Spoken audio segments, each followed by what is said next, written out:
আসসালামু আলাইকুম প্রিয় ফেসবুকের বন্ধুরা, আশা করি সবাই ভালো আছেন। পবিত্র শুক্রবার দিন আজ, সবাইকে শুক্রবারের জুম্মা মোবারক জানাচ্ছি। এখানে আমার কিছু ভালোবাসার গাছ আছে। আমি যখন সিলেট ছিলাম তখন এই গাছগুলো কিনা ছিল। তো এখন এই গাছটার আসলে অকাল মৃত্যু ঘটেছে কয়েকবার, তারপরে সেটাকে আমি বাঁচিয়ে রেখেছি। মেইন যে শাখাটা ছিল সেটা মরে গেছে অনেক আগেই, তারপর আবার তাকে আমি জীবন্ত করেছি। আর বাকি গাছগুলো সব আমার বারান্দায় আছে। এখানে ছাদে আমার কিছু গাছ সিলেট থেকে আনা, এই যে একটা কাঠ গোলাপ আছে, এখন শীতকাল হয়, পাতা ঝরে গেছে। তো আপনাদের সাথে দুঃখের কথা শেয়ার করি, দুইটা দুঃখ, দুর্ভাগ্যক্রমে দুটি দুঃখের কথা। এক হচ্ছে এই ছাদটি তৃতীয় তলা, আমি দ্বিতীয় তলায় থাকি। তো এই ছাদের মালিক একজন কৃষিবিদ, কিন্তু তিনি গাছপালা পছন্দ করেন না। এই গাছগুলো আমার এখান থেকে নিয়ে নিতে হবে। প্রথম দিকে তিনি বলেছিলেন যে গাছপালা ওনার পছন্দ না, এইটুকুই। তো পরবর্তীতে আমি এই যে এই নতুন এই কি বলে মরিচ গাছটি এবং এই মাটিগুলো আনার পরে ওনার এটা নতুন করে আবার মাথার ভিতর ঢুকেছে যে এখানে সুমন অনেক কিছু করে ফেলতেছে, ছাদ নষ্ট করে ফেলতেছে। অথচ দেখতে পাচ্ছেন এই জায়গাটুকু আমার জন্য হয়তো বেশি পরিষ্কার, চমৎকার। আমি এক জায়গাটুকু পরিষ্কার করে রেখেছি। এখানে আসলে আসা হয় না, কারণ আমরা তো সকাল সন্ধ্যা চাকরিতে থাকি, ছাদে ওঠার ওই রকম সময়ও থাকে না। তারপরেও গাছপালা পছন্দের জিনিস। এখানে একটা থাইল্যান্ডের মালটা আছে, আর এটা একটা লং গাছ, ওইটা হচ্ছে আপেল গাছ। এটি এখন শীতের জন্য একটু হয়ে গেছে, বাকি সবগুলো গাছ আমার রুমে আছে। প্রথম দুর্ভাগ্য যেটা বলেছিলাম গাছগুলো সরাতে হবে, এটা আমার জন্য দুর্ভাগ্য না। এরকম বাসা আমার একটা হবে অতি শীঘ্রই, সমস্যা নেই, যেহেতু আমি একজন ব্যাংকার, ব্যাংকারদের একটা বাসা হয় আর কি।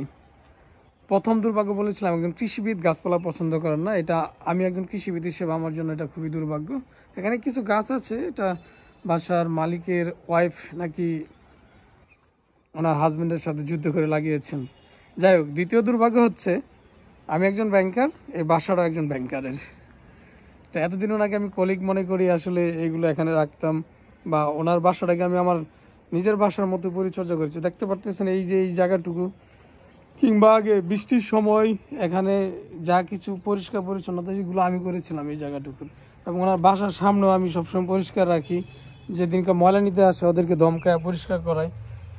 তো পরবর্তীতে আমার অন্য একজন আত্মীয়র মাধ্যমে জানতে পারলাম যে এখানে এটা আসলে উনি পছন্দ করছেন না, তো আমি নিয়ে নিব।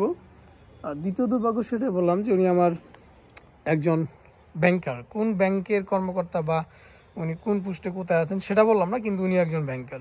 সেই হিসেবে একজন ব্যাংকার হিসেবে এখনও আমার এটা দুর্ভাগ্যের বিষয়। যাই হোক, স্মৃতি এগুলো আমার সিলেটের এই দুটা গাছ, আরও সিলেটের অনেকগুলো গাছ আছে, সেটা আমার করিডোরে বারান্দায় আছে।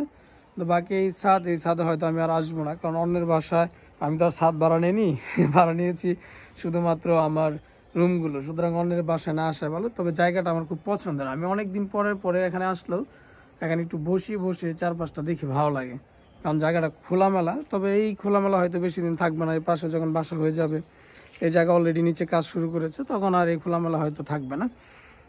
আর এই পাশটাতে মেইন রোডের পাশেই, সুতরাং বাসাটা সুন্দর একটা প্লেসে। যাক, সবাই ভালো থাকবেন।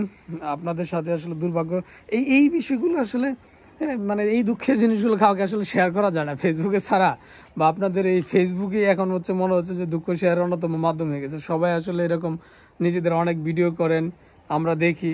আসলে ফেসবুক এখন সবারই একটা কি বলা যায়, ভালো লাগার একটা বিষয়বস্তু হয়ে গেছে। তো আপনাদের সাথে যে দুইটা দুর্ভাগ্যের কথা শেয়ার করলাম, একটা হচ্ছে একজন কৃষিবিদ হিসেবে গাছপালা পছন্দ করেন না, দ্বিতীয় আমি একজন ব্যাংকার হিসেবে একজন ব্যাংকারের বাসায় থাকি, এবং এই ছাদ থেকে আমার জিনিসগুলো নিয়ে নিতে হবে। দুইটা দুর্ভাগ্য আমার এটা। যে মানুষ চেনা বা মানুষ জানা এটা খুব কঠিন ব্যাপার। এখানে আরও কিছু গাছ আছে, এখানে আরও দুইটা গাছ আমার আছে ওই পাশে। এই হচ্ছে আমাদের, আমি যে আমার সিলেটে ক্লাস নিতাম ছাদে, এখনও এটা রেখেছিলাম, কিন্তু এখনও নেওয়ার সুযোগ হয় না, আবার নতুন করে শুরু করব। তবে নিয়ে নিচ্ছে, এটা রুমই করতে হবে আর কি। আর সব ভালো লাগা ভালোবাসা একবারে করে ফেললে হয় না, কিছু রেখে দিতে হয় ভবিষ্যতের জন্য। সবাই ভালো থাকুন। ময়মনসিংহ শহর থেকে। চাঁদ মামা আছে আমাদের সাথে এখনই। চাঁদ মামা আসলে সবসময় থাকে, তো আমরা দিনের বেলা একে আসলে খেয়াল কেন করি না, কারণ দিনের বেলা সূর্য থাকে, সূর্যের আলোর কাছে সে খুব ম্লান হয়ে যায়। কিন্তু রাতের বেলা যখন ওই যে আহ্নিক গতির কারণে ঘুরে ঘুরে সূর্যের উল্টা পিঠটা যখন পৃথিবীতে আসে, সূর্যের আলোটা পড়ে না, তখন চাঁদের আলোটা পৃথিবী থেকে চমৎকার দেখা যায়। এই আর কি। এখানে ময়মনসিংহ শহর এখন আসলে অনেক ডেভেলপড হয়ে গেছে, অনেকগুলো বাসা হয়েছে। এই গত করোনাকালীন সময় থেকে মূলত এগুলো শুরু হয়েছিল। আমি করোনাকালীন সময় এখানে অনেক বাসা ছিল না, কিন্তু করোনাকালীন সময় থেকে এগুলো শুরু হয়েছে। এই বাসাটা হচ্ছে এই যে মাত্র কমপ্লিট হয়েছে, এখনো কেউ উঠিয়ে নাই, গত সপ্তাহে উদ্বোধন করেছে। এখন অনেক বাসা, ওই সামনে আরো 2টা বাসা নতুন হয়েছে, এই পাশে এটা এই যে নতুন হয়েছে, আরো হচ্ছে। যাক, সবাই দোয়া করবেন, ভালো থাকবেন, আল্লাহ হাফিজ।